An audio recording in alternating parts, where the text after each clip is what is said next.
Hi, everyone. Welcome back to another episode of Get Your Popcorn.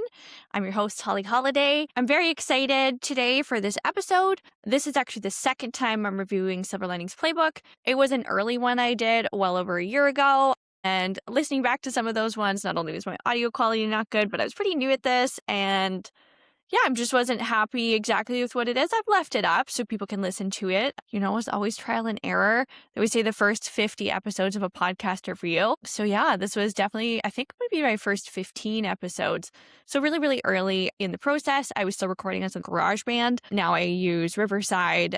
Yeah, so I have, all new equipment and all that kind of stuff since I recorded initially. So I obviously want to utilize that, especially for one of my favorite films. Yeah, Silver Linings Playbook. This film came out in 2012. And I actually saw this 3 times in the theaters, once by myself, and then twice with my mom because she also loved it. So this is one of my multiple watches in the theater. This film was directed and written by David O. Russell. It's based on the 2008 book by Matthew Quick. It stars Bradley Cooper as our main character, Pat. And then we've got Jennifer Lawrence as Tiffany, who I feel like I've almost based my entire adult personality around. Love her. And we've got Robert De Niro as Pat Sr. We've got Jackie Weaver as Dolores Sultano. We've got Anupam Kher as Cliff Patel. He's the psychiatrist. We've got Chris Tucker, who makes just awesome appearances. Danny McDaniels. Julius Stiles as Veronica Maxwell. Shea Wingham is Jake Sultano. John Ortiz as Ronnie. And those are sort of the main players in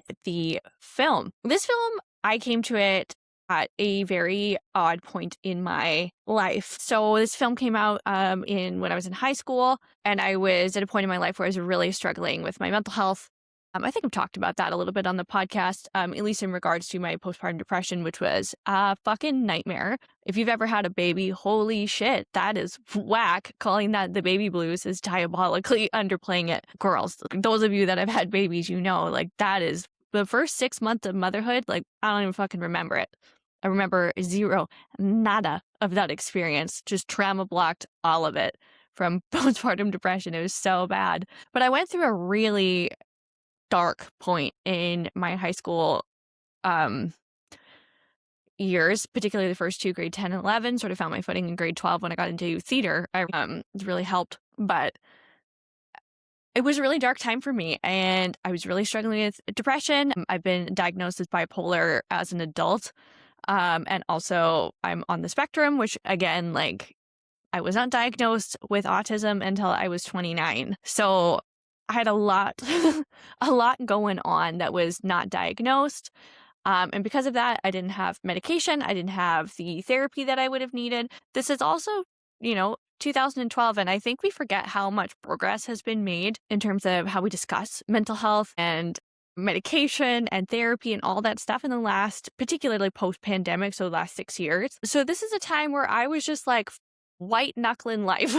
And it was rough. And I didn't see a ton of examples, particularly in media, of mental health in a way that felt really tangible and real. We've seen a lot of like mental health stuff in terms of like Girl Interrupted kind of stuff, One Flew Over the Cuckoo's Nest, like a lot of these like really traumatic mental health institutions, straitjackets, shock therapy, like that kind of stuff. But not at this point, not a ton of examples of like what it is for somebody who struggles with their mental health that also like goes to school and has a job and has a family and is trying to like sort out all that dynamics and characters that that you feel are like well-rounded and they aren't just defined by they're bipolar or they have depression or they have this or they have that. And Silver Linings Playbook, I think, is the first like mainstream example of something like that. And in a way where you can really find the humor in it. Like this film is, I guess, branded as a drama, and it does have its dramatic moments. But for me, this is a romantic comedy.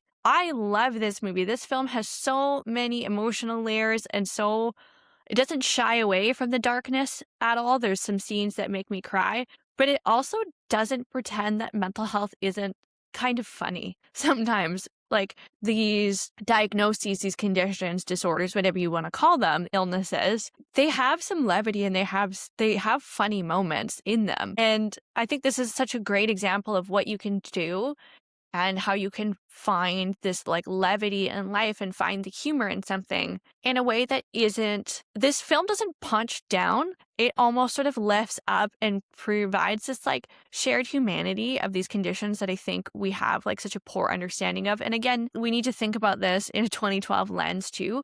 Like I think we all, like for better or for worse, with like the TikTokification of things, have a better understanding of mental health and a better understanding of like things like bipolar, where it isn't just like you're crazy and then you want to kill yourself. It's like the spectrum of things and all these different components of it. And somebody isn't like necessarily like out of touch in their regular life. They have these flare-ups that it can be very well controlled with medication and talk therapy and all those things. So I think this film was really important to me when watching it, and actually not with the character of Pat so much, but the character of Tiffany, who's played by Jennifer Lawrence. It was the first time I ever saw an example of a film with a lead actress, this is our leading lady, who was someone like me. She clearly struggled with her mental health, but she had this like love of creativity that sort of like kept her afloat. You know, she leaned into the all black, the dark hair, the dark makeup, the embracing of her darkness and her refusal to like shy away from it and to play into the bullshit. I just loved. And I related to so heavily because especially as a teenager, and like part of this is just being a teenager, and then part of this, like once I got up, you know, grew up and realized I was on the spectrum and all that kind of stuff, you do feel so different, and you do feel like, why are there all these social rules and all these social cues that like everyone is living by that is just like such utter bullshit, that we just like there's this collective understanding that we're just gonna fucking lie about all this shit all the time. And like, I didn't fuck with that. I'm a little like somewhat better at it now that I'm, you know, I'm not 15, I'm 30. Navigating some of that social stuff. But at 15, to see somebody like Tiffany on screen who reflected so much about myself was really quite a important experience for me. I think is why I kept seeing it, because it was like the first example of like, oh my God, like there's someone like me. In a way that the only other kind of time I felt like that wasn't with a character per se, but was with listening to Angelina Jolie talk, because she's got a very similar vibe, especially at this time. She did all this humanitarian work, and she still does, but she also like wasn't about the bullshit and was not shy about being, you know, like, I don't agree with that. This is my dark side. Like, I'm not going to fall into this like leading lady, whatever. I'm going to be covered in tattoos. I'm going to have my dark hair. I'm going to play these weird roles. And like, yes, I can be a sex symbol. And yes, I can be beautiful and all of these things, but I'm not your fucking cover girl. And I loved that. And she was like sort of my icon and my like thing that I emulated. And then to see a character portrayed like a leading lady that felt like me, that I really identified with Tiffany, was like a very powerful experience for me as a film goer.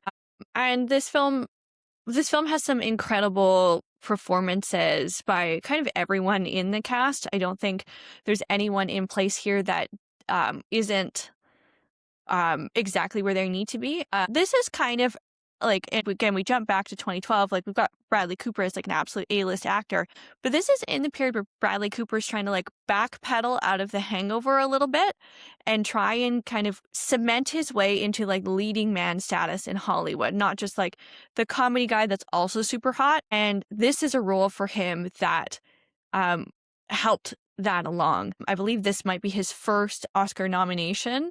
I can actually find that out because I have the power of the internet. Hang on here. Bradley Cooper. Let's go to your page. Scroll down. There is a frightening photo here on his Wikipedia. It's post upper bluff. People, stop getting upper bluffs. Just let your eyelids droop a little bit. It's okay. I promise. You're going to be okay. Not that I'm not a fan of plastic surgery every now and again, but there's something about the eyes that really freaks me out. Yes, it's his first Oscar nomination, and that was for Best Actor in a Leading Role. And Bradley Cooper has been nominated for, oh my God, poor guy. Somebody give this man an Oscar. 1, 2, 3, 4, 5, 6, 7, 8, 9, 10 Academy Awards. Some are for directing, some are for acting, and some are for producing.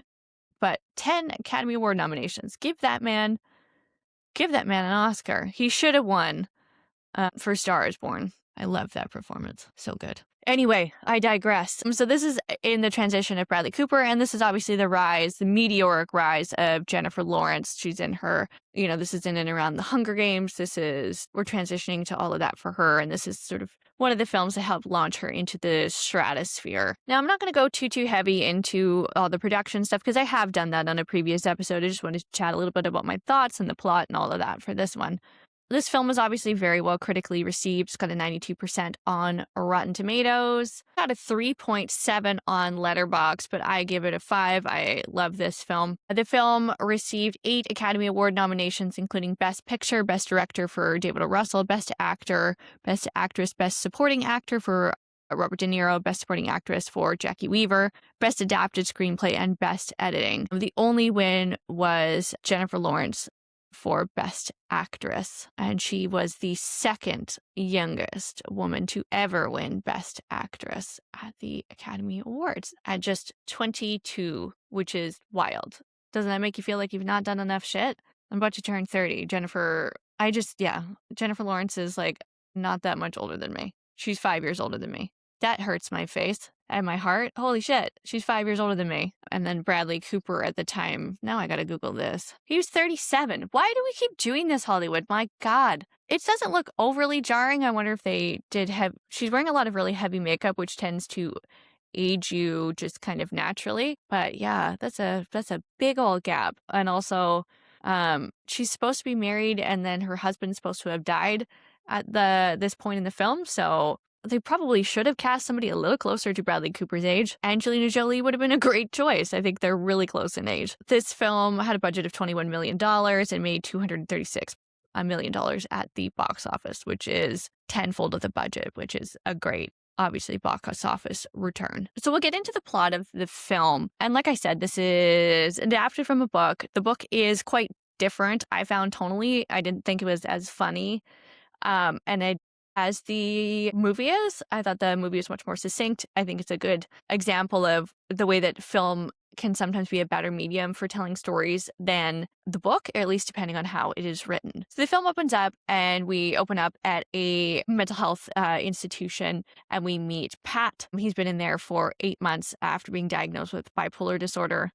And we see some of the like day-to-day routines of him just sort of in little flashes, and we learn that he's like spitting out his meds. So when he's released, his mother comes to pick him up and we meet Danny, who is one of his friends at the institution. And Danny is like, I mean, we don't ever find out what Danny's kind of going on with Danny, but he's like very up, like lots of energy, like lots of movement, like very, he's got an urgency at all times. So his mother picks him up and then they discover that Danny's actually not supposed to be leaving.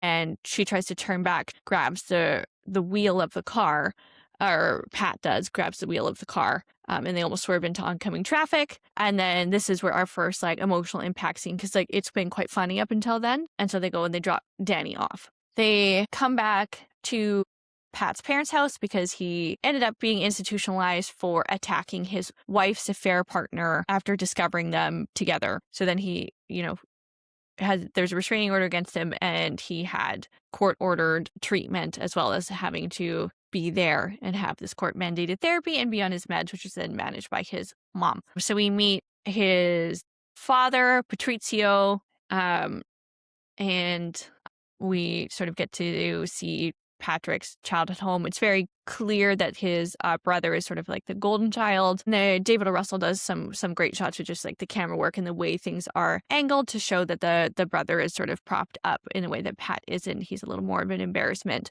to the family. And then in meeting Patrizio Sr., we see that the apple doesn't fall too far from the tree in terms of the mental health conditions. There's a lot of like OCD anxiety, and not OCD in the way that things need to be organized, but traditional OCD. And this relates heavily to a big tie into this film, which is football, sports, and betting.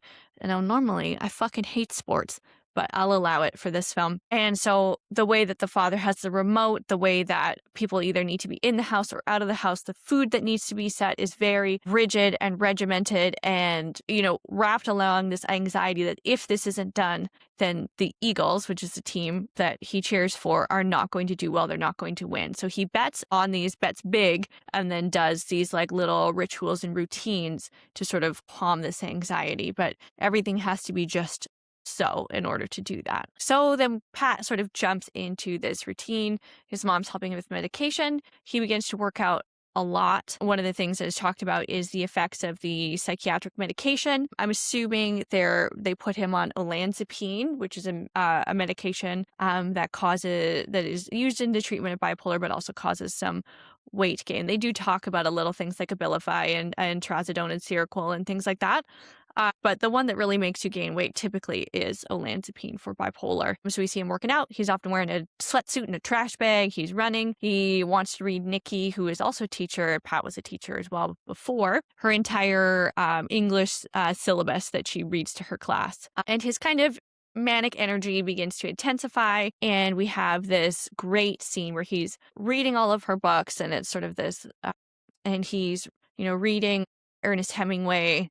And he gets to the end of the book and he goes, "What the fuck?" And he like throws the book out the window, and he kind of goes down into his parents' room, and he's got this like kind of manic energy where he's like, why would it be like this? Why would this happen? Why isn't there this love story? Why doesn't it end well? Like, it shows that he's like, that isn't super all the way in touch with reality, or at least the way that he's being perceived at all. Because he's woken his parents up in the middle of the night, he's broken this window, and he's like kind of freaking out. We then have a scene where Pat then goes to visit his friend Ronnie, and this was like a couple's friends, Ronnie and Veronica, and they invite him over for dinner.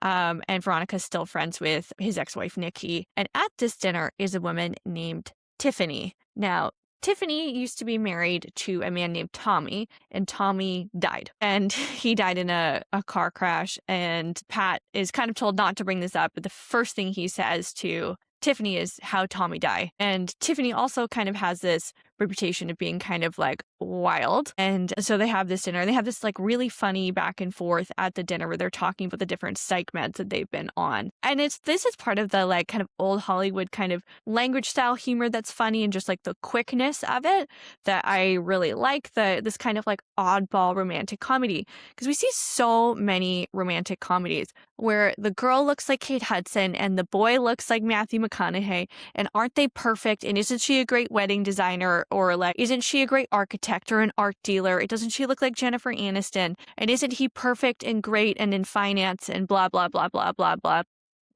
blah. But we don't have this example of like, what are these like fucked up people fall in love too? And like, it can be romantic and it can be funny.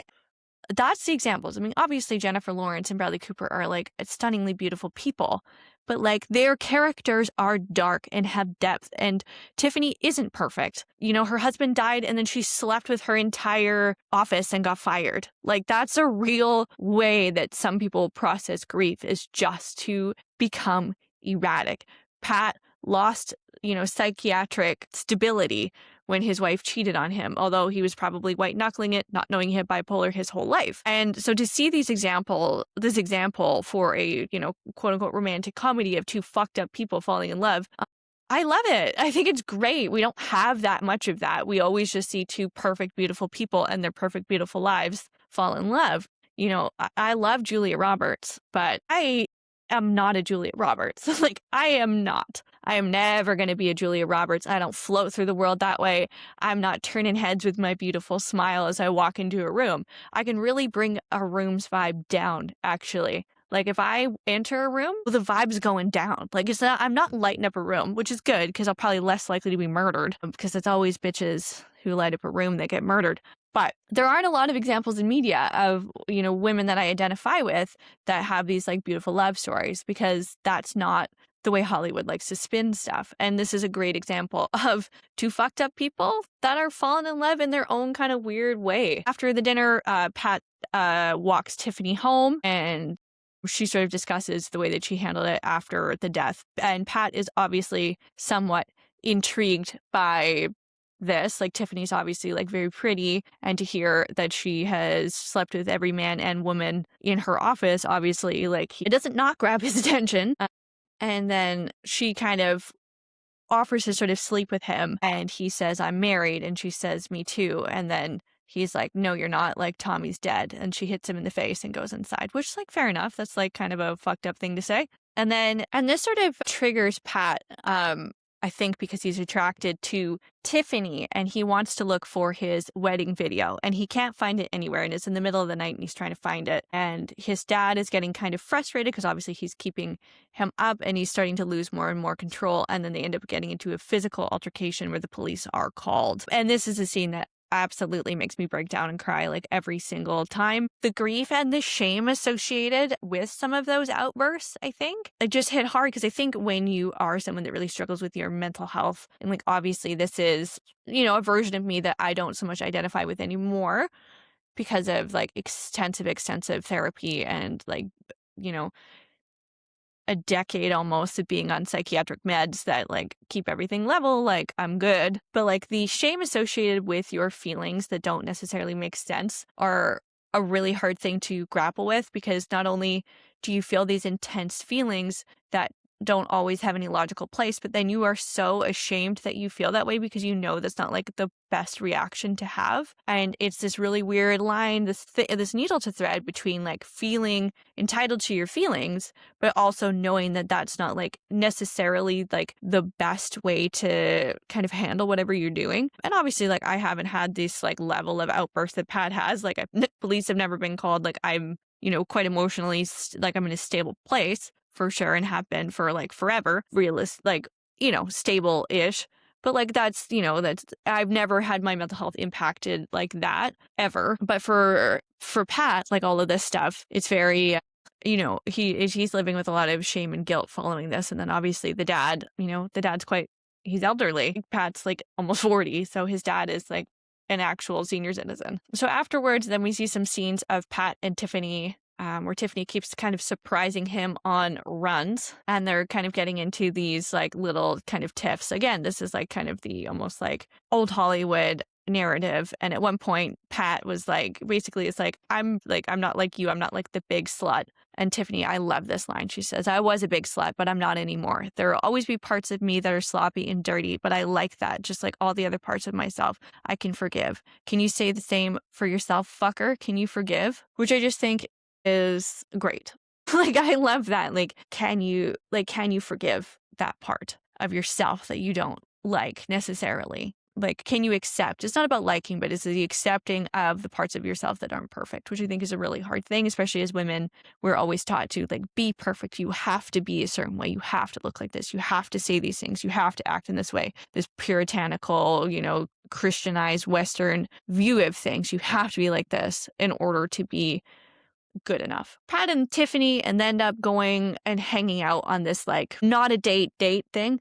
They go to a diner, and Pat orders raisin bran, and then says that it's not a date because he ordered raisin bran. He wants to make that clear. And him and Tiffany kind of come up with this little plan that essentially Tiffany's going to get a letter to Nikki that Pat writes, and then Tiffany and him are having a conversation about their mental health, and essentially Pat implies that Tiffany is like crazier than him, and this escalates, and Tiffany does such an iconic thing, and she like freaks out, and she says it loud because Pat is like, keep your voice down. She's like, "I'm just a crazy slut with a dead husband."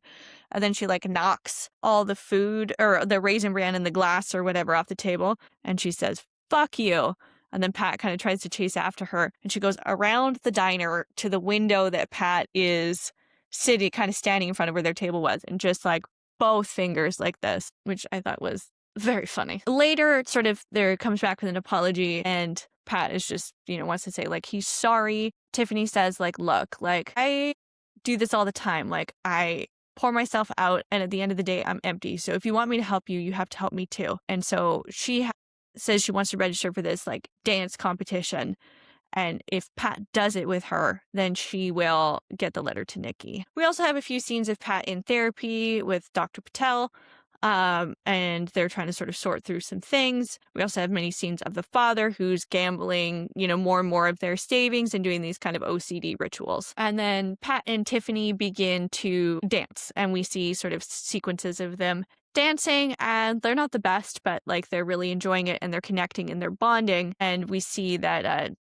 Pat is like falling in love with Tiffany, kind of, but he's like not aware of it. But we see with certain camera angles and different behaviors that there are some feelings developing, at least on Pat's end. Tiffany then delivers a letter from Nikki, let's say, basically encouraging the dancing and sort of praising him for that. This then motivates Pat to fully commit to dancing with Tiffany. Him and his father get into it because the dance schedule will sometimes conflict with the Eagles football schedule. And then one of the things that Pat's father in his OCD has determined is necessary for the Eagles to win is that Pat is present in the house. We then do a scene where Pat goes to an actual Eagles game. The father can't go because he's been banned from the stadium for fighting.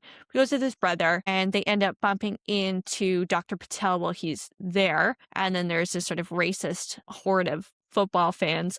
Fucking shocker at a football game, right? And they're picking on Dr. Patel and his group of friends, and Pat ends up getting in a fight, and the police get called again. There then is a scene afterwards where the dance competition is going to intersect with an Eagles and Cowboys game. And the father is very upset with Pat because he needs them there to watch the Eagles. And then Tiffany is also, she kind of bursts in and explains all the different statistics on when Pat was with her and the Eagles did well. Their bookie is also there at the time, and they make a bet, and it's a parlay. The Eagles have to win the game, and Tiffany and Pat also have to score at least 5 out of 10 in their dance competition, and then it'll sort of double the profits of his savings, which is a huge bet. This is a professional dance competition, and Pat and Tiffany are not good. We then cut to the dance competition, and guess who shows up? But it's actually Nikki who shows up, even though we learned that Tiffany wrote that letter, and it wasn't Nikki, but Veronica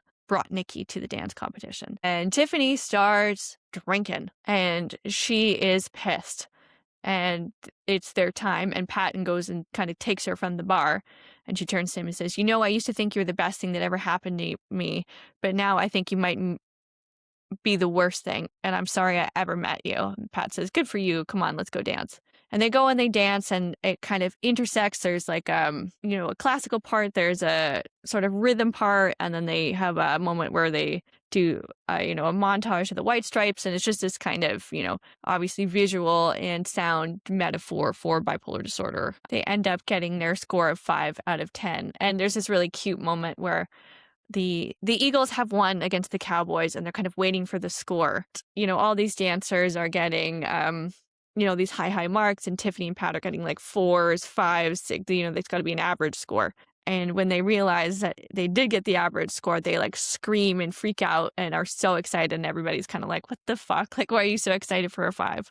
And then after that, Tiffany kind of runs away because she sees Pat walking towards Nikki to go and talk to her. And then there's this great moment, this great line delivery, and I'm going to absolutely butcher it, from Robert De Niro's character, Pat Sr. And he says, let me tell you, I know you don't want to listen to your father. I didn't listen to mine. And I'm telling you, you got to pay attention this time. When life reaches out at a moment like this, it's a sin if you don't reach back. I'm telling you, it's a sin if you don't reach back. It'll haunt you for the rest of your days like a curse. You're facing a challenge in your life right now at this moment right here. That girl loves you, and she really, really loves you. Now, I don't know if Nikki ever did, but sure as shit, she doesn't right now, so don't fuck this up. Pat chases after Tiffany and tells her he loves her. And they kiss, and it's a happy ending. And then we see kind of the jump forward in time, and Tiffany's kind of sitting on his lap, and they're just, there's a football game on in the background, which again, not my fucking love story to have a football game in the background, but the rest of it's all really great. And that is Silver Linings Playbook, one of my favorite movies of all time. Certainly was my favorite movie for a long, long time. Yeah, I absolutely adore this. It's a great film. I highly recommend it. If you want more of the production notes and all that shit, you can check out the previous version of the story that I did back from last year. But thank you all for joining me on Sunday. Tomorrow, I'm probably going to drop a little bonus episode with my thoughts on the Oscars, so stay tuned for that, depending on time constraints, because my life is really busy right now in a way that it hasn't been in a long time. So hopefully I get that out tomorrow. I'm excited for the Oscars later. I'm probably eating takeout at my sister's when you're listening to this. So happy Sunday, everybody.